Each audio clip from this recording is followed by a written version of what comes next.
dengan aku sebab family berpotong danយើងបានដើរជាមួយព្រះអង្គតេតងនឹងសេចក្តីសង្គ្រោះតេតងនឹងយ៉ាងដូចជាតេតងនឹងការដែលធ្វើឲ្យជួននឹងបាបរបស់យើងការសម័យដើមការដែលយើង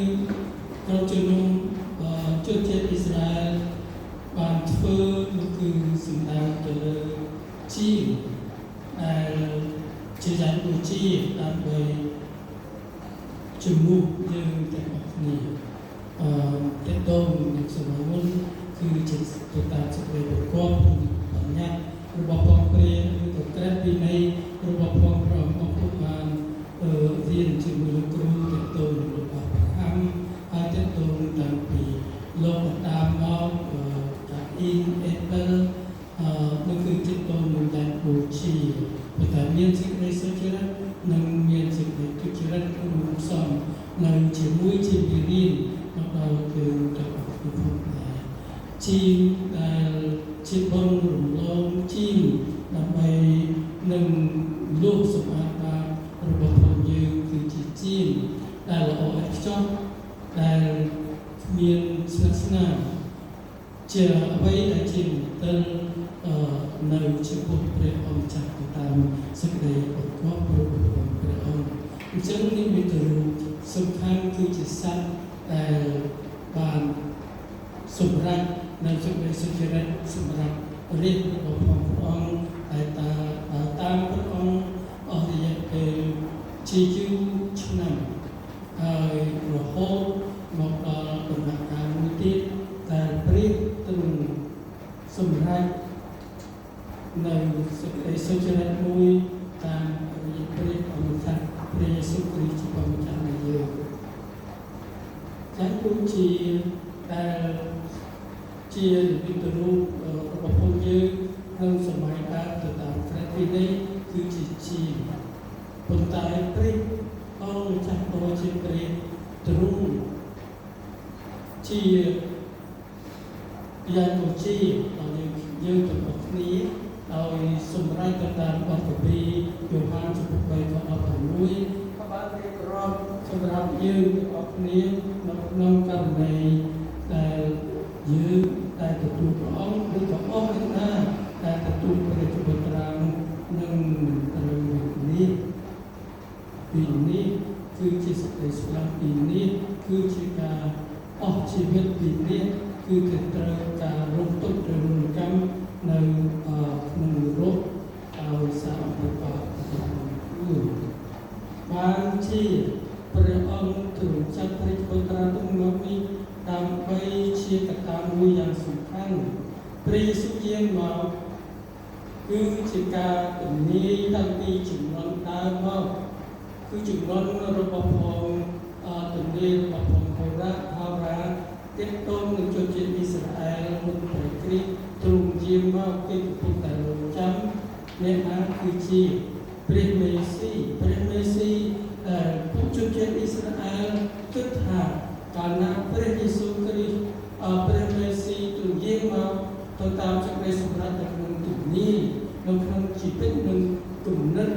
និងប្រាជ្ញារបស់ពួកគេគិតថាព្រះយេស៊ូវមកដើម្បីនឹងច្បាំងជាមួយគេ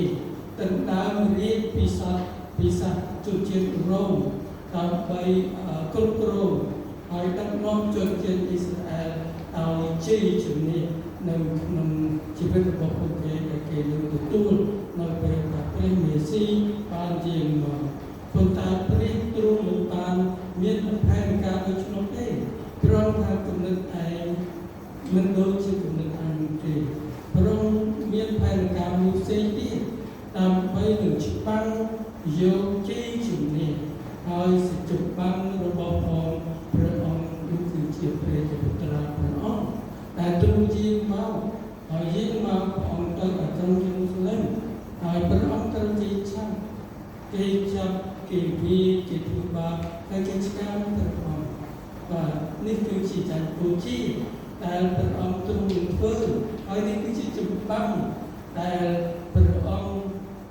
នឹងឈ្នះអរិយសត្តាំង ដោយសារព្រះរាជបុត្រារបស់ព្រះអង្គ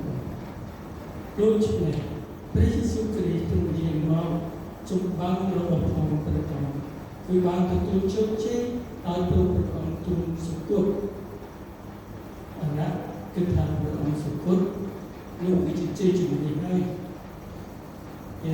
អាណាប្រសើរអមែនទេហើយជនជាតិអ៊ីស្រាអែលក៏ដូចគ្នាដែរគេនៅក្រោមបទបញ្ជារបស់ព្រះអាណាគេអត់ដឹងថាព្រះមេស៊ីរបស់ព្រះគេដែលមកនោះគឺមកទទួលសុគតជំនះគេទេហើយគេក៏រួមចំណែកជាមួយនឹងផែនការរបស់ព្រះអាណាដើម្បីសម្រាប់ព្រះយេស៊ូវដើម្បីឲ្យទទួលបានជ័យជំនះទៅខាងអាណានោះប៉ុន្តែព្រះទ្រង់ធ្វើមិនដូចជាគំនិតរបស់ព្រះអង្គបានគិតនោះទេចឹងព្រះអង្គទ្រង់សុគតនៅលើឈើឆ្កាងហើយនៅក្នុងពេលដែលព្រះអង្គសុគតនៅលើឈើឆ្កាងព្រះអង្គទ្រង់មានព្រះបន្ទូលថាការសាងចាមុនពេលដែលព្រះអង្គទ្រង់សោយព្រះទិវគុណការស្វែងរកប្រកបមែនដោយសារព្រះយេស៊ូវគ្រីស្ទទ្រង់បង់ព្រះជន្មដើម្បីលុបបាបមនុស្សដូចជាហោរាអេសាបានទាយទុកនៅក្នុងគម្ពីរអេសាជំពូក50បានប្រាប់ជើងអំពីលក្ខណៈដែលព្រះអង្គមកដើម្បីឈ្នះចម្បាំងរបស់មនុស្សគឺជាការសុគតរងនឹងអំពើបាបរបស់មនុស្សទាំងអស់ដើម្បីឲ្យគ្រប់គ្នាដែលទទួលជឿដល់ព្រះនាមព្រះយេស៊ូវគ្រីស្ទគេនឹងបានជួយគេនឹងមាននេះបាត់បង់ទៅក្នុងឋាននរកនៅពេលដែលគេជួបត្រូវជំនុំជម្រះនោះទេដូច្នេះ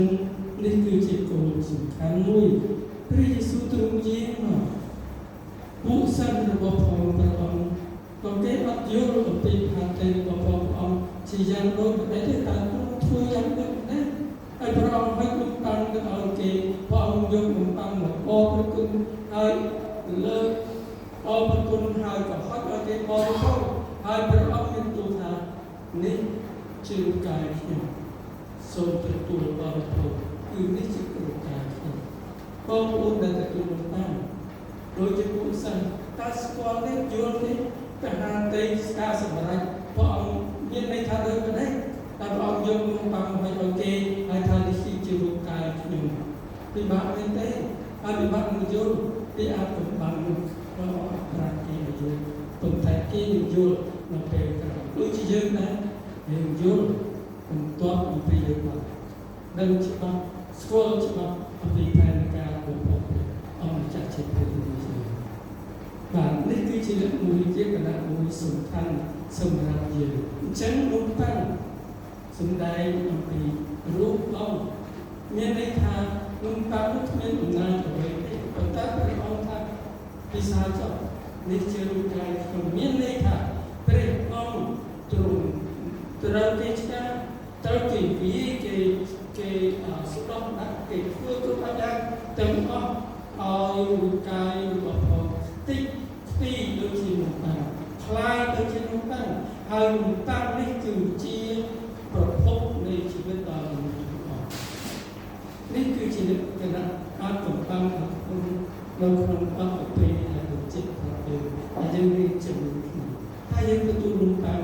ដោយគ្រាន់តែយកថានេះជាលោកតាំងតែពីមួយហើយសាច់របស់ព្រះទាំងអស់ដែលព្រះអង្គមានប្រយោជន៍មានន័យថាមានវិសុទ្ធភាពទៅពីយើងដូចពុទ្ធសាសនានេះយើងអត់យល់ពីការប៉ុន្តែព្រះអង្គជាច្បាស់ពីផែនការរបស់ព្រះអង្គត្រូវជំនុំជម្រះដើម្បីលុបបាបទេគ្រប់នេះហើយអ្នកណាដែលទទួលស្គាល់ថាលោកតាំងនេះគឺជារូបកាយរបស់ព្រះអង្គហើយដែលយើងទទួលគឺយើងយល់ព្រមថាយើងទទួលការសក្តិរបស់ព្រះយេស៊ូវគ្រីស្ទមកដាក់នៅក្នុងជីវិតរបស់យើងទ្រង់ធ្វើដើម្បីជានេះគឺជាអត្ថន័យយ៉ាងសំខាន់សម្រាប់យើងព្រះអង្គបានធ្វើដូចជាស្រេចនៅលើឆ្លើយឆ្កាងផែនការរបស់ព្រះអង្គ គឺជាជំនាញទៅអង្គជនរស់ឡើងវិញព្រះអង្គទូជាព្រះបងជាព្រះតែគុណសុខថ្ងៃហើយព្រះអង្គផ្ដាំឲ្យយើងគំនិតអំពីព្រះអង្គឲ្យសានតាំងហើយនឹងទឹកទៅព្រះដល់ជីវិតរបស់យើងយើងឃើញនៅក្នុងទីមកក៏ជំពូក14ខ22ទៅ24ទីខ22បានជាប្រាប់ថាប្រាប់ពីនំប៉័ងការកំពុងគេបរិភោគព្រះយេស៊ូវទ្រង់យកនំប៉័ងប្រទានពររួចកាត់ប្រទានដល់គេឲ្យបន្ទូលថាចូលបរិភោគចុះនេះហើយជារូបកាយខ្ញុំដោយបានបញ្យល់ថារូបកាយរបស់ព្រះអង្គដែលត្រូវស្ទិចខ្ទាត់ត្រូវគេពីដោយព្រះឯងដោយព្រះអង្គទឹកបាបរបស់យើងនេះគឺជាចំណុចដែលយើងមានចំណែកក្នុងការក្នុងការសម្លាប់ព្រះយេស៊ូវគ្រីស្ទជាមនុស្សជនជាអ៊ីស្រាអែលជារឿងរបស់ព្រះដូច្នេះពេលដែលយើងទទួលលោកតាំងចូលទទួលស្គាល់ថាព្រះអង្គចាស់ទ្រង់បានទុកគ្រប់ទាំងអំពើបាបត្រូវជំនុំជម្រះទៅធ្លាក់ទៅក្នុងបឹងភ្លើងដែលឆេះអង្ការឈាមហើយព្រះអង្គទ្រង់ស្រង់យើងឲ្យបានមានសិទ្ធិចូលទៅក្នុងនគររបស់ព្រះអង្គជារាជរបស់ព្រះអង្គហើយយើងគឺជារបស់ព្រះអង្គមិនមែនជារបស់អរៈទៀតទេទឹកទំពាំងបាជូអង្គព្រះនោះទ្រង់យកពេលមកអរព្រះគុណរួចប្រទានដល់គេ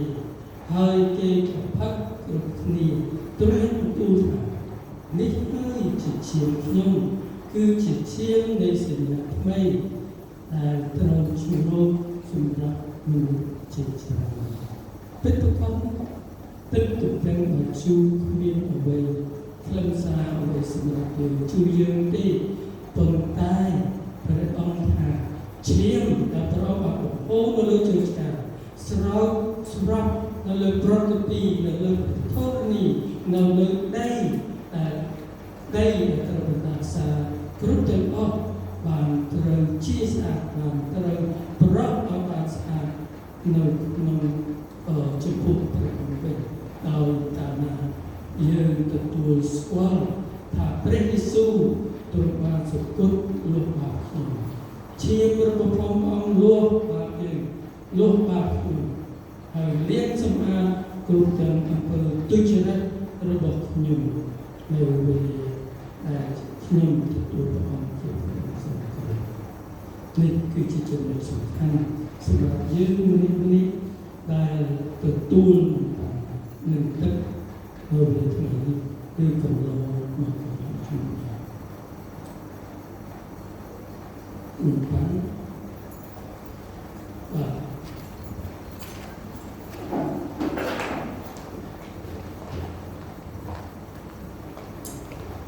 សូមសម្រួលចិត្តដើម្បីអធិដ្ឋានមួយយើង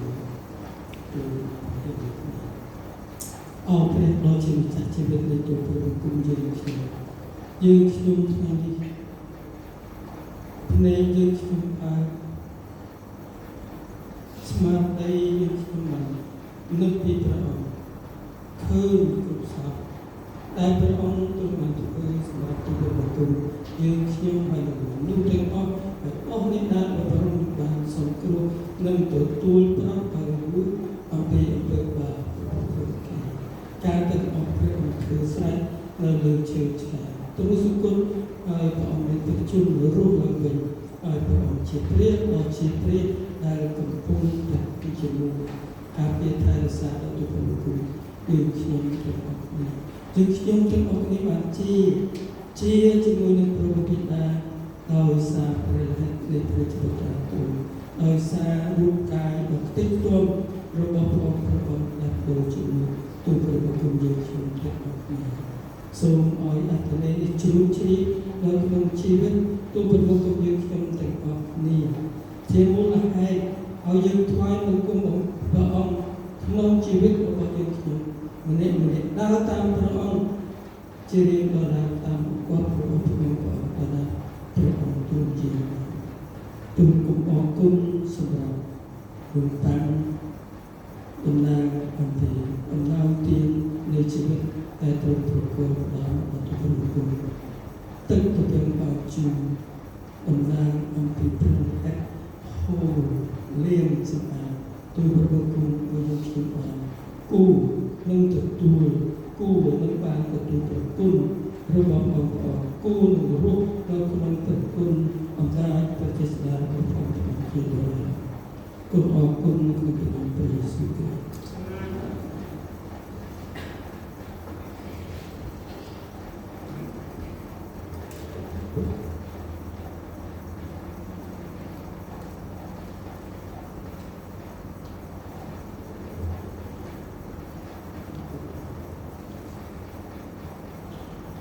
លោកទ្រង់បានអរព្រះគុណរួចហើយ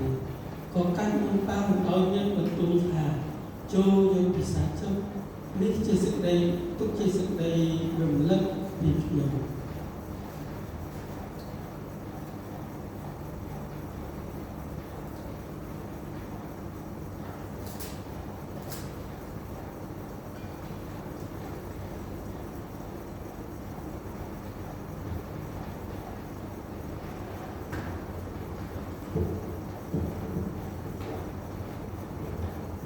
លោកក្រោយនឹងបានបរិភោគរួចហើយ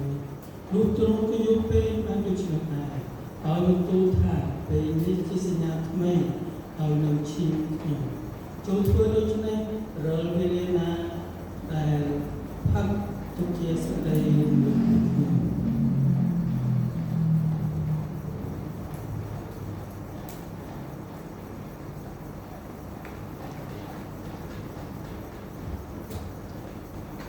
យើងអរគុណព្រះអង្គនៅក្នុងចិត្តនិងគំនិតរបស់ព្រះយើងគុំដែលយើងទទួលអំបានឬក៏ទទួលព្រះអង្គជាបងប្អូននឹងទទួលព្រះអង្គតែចិត្តរបស់បងប្អូនជឿអង្គទុកចិត្តដល់ព្រះអង្គបងប្អូនទទួលដោយនឹងចាំអំពីសេចក្តីសប្បុរសរបស់ព្រះអង្គដែលទ្រង់បានធ្វើជាមួយយើងគ្រប់គ្នាលោកយើងបានរួចអំពីអំពើបាបហើយយើងខ្លាយទៅជារបស់ព្រះអង្គមិនមែនតែត្រឹមថ្ងៃនេះប៉ុន្តែរហូតដល់កាលជានិច្ចហើយយើងនឹងទៅនៅនគររបស់ព្រះអង្គទៅតាមសេចក្តីសន្យារបស់ព្រះអង្គ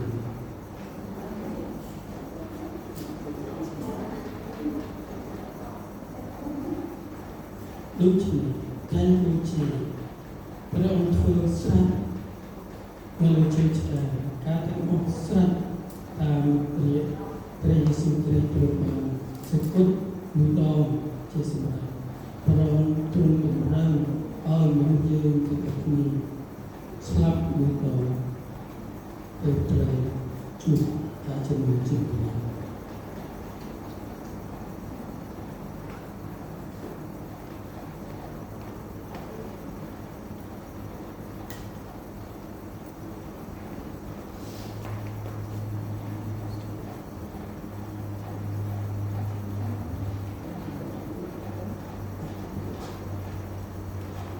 លោកទ្រង់បានអរព្រះគុណរួចហើយ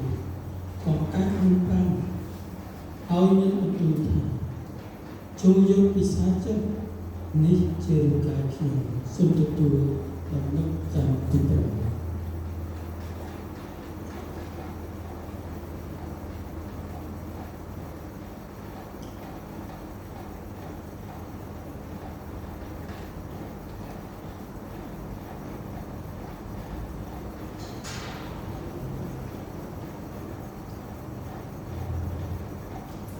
លោកក្រោយទៅបានបរិភោគនេះលោកទ្រង់ក៏យកពេលបានទៅជំនះឲ្យបន្ទូលថាពេលនេះជាសញ្ញាថ្មីដែលយើងឈានក្នុងចូលធ្វើដូចនេះពេលនេះណាដែលសុខពិសាដល់អរព្រះគុណ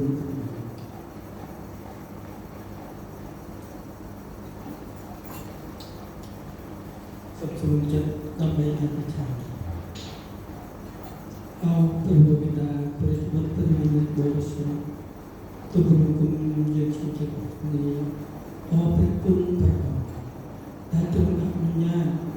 ឲ្យទុកបង្គំយើងខ្ញុំរបស់គ្នាបានចូល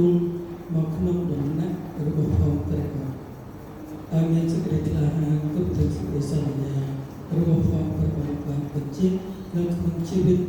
និងចិត្តព្រលឹងទុកបង្គំយើងខ្ញុំសូមឲ្យយើងខ្ញុំទាំងអស់គ្នា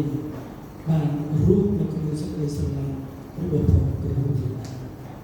ហើយសូមឲ្យសេចក្តីស្រឡាញ់របស់ផងព្រះអង្គបានជួនជ្រាបនៅក្នុងជីវិតនៃទូតបង្គំយើងខ្ញុំបង្កើតផលឲ្យមានសេចក្តីស្រឡាញ់ចូលជួបនៅក្នុងជីវិតព្រះវិញ្ញាណរបស់ទូតបង្គំក្នុងការដែលទូតបង្គំយើងខ្ញុំរស់នៅរងចាំព្រះរាជបុត្រាដែលជាងត្រឡប់មកវិញនឹងទទួលយើងខ្ញុំរបស់គ្នាទៅទូតបង្គំអរគុណក្នុងព្រះនាមព្រះយេស៊ូវគ្រីស្ទ